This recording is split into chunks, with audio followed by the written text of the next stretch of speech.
Like I said, you never know what to expect. Every team in the Premier League is so difficult to beat at the moment, and we just have to keep growing, keep putting work on the training pitch and improving as a team, and hopefully we can be there at the end of the season.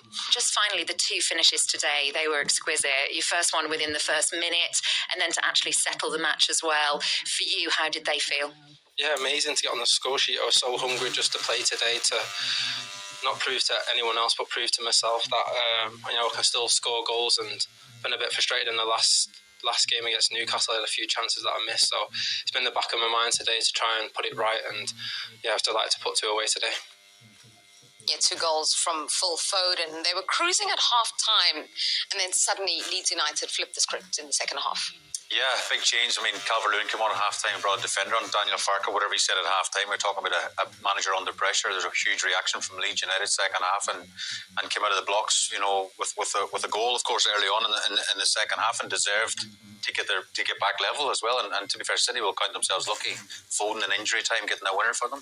Yeah, Calvert-Lewin, soon after being introduced at half-time in the 49th minute, he reduced the deficit. Yeah, well, I thought the game was over the way, as Phil Foden agreed, City dominated the first. Expect to see from Phil Foden week in, week out, and I'm really pleased for him. Disappointed for Leeds because that was an incredible second half performance, but when you've got quality players like Phil Foden to change the game and they stand up like that, fantastic. Yeah, 250th Premier League appearance for Dominic Calvert-Lewin. He affected the game. We thought they'd done enough to earn a point, but Foden had the final say. Is he, Foden, back to his best? Well, we hope so, because I think last year he definitely dipped off his form the season before. He was player of the season. One day he was absolutely on fire. I think De Bruyne missed 5 months that season. Foden really stepped up.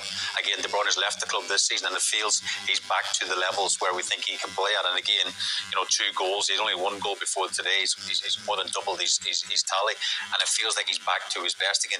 You need your big players really to step up in key moments. You're in injury time. You're 2-0 up at half time. Everyone thinks it's an easy 3 points. You go back to 2. It's not the Man City of old. They're looking around each other. Who's going to step up? Who's going to step up and get across the line? And Phil Foden does a bit of magic. Yes, poor from Leeds, but a bit of magic from Phil Foden, and he grabs the 3 points. Okay, we're going to move on now. 5 goals at the Etihad, 5 goals as well at the Stadium of Light. But look, I think injuries and suspensions are part of football, and you've got to live with them, especially this time of the year when the winter games we've got coming up. So hope for the boys coming in, I'll be fine. Eddie, there was so much talk about a goalkeeping decision and Nick Pope or Aaron Ramsdale. Nick Pope hasn't even travelled. Can you update us on what that situation is?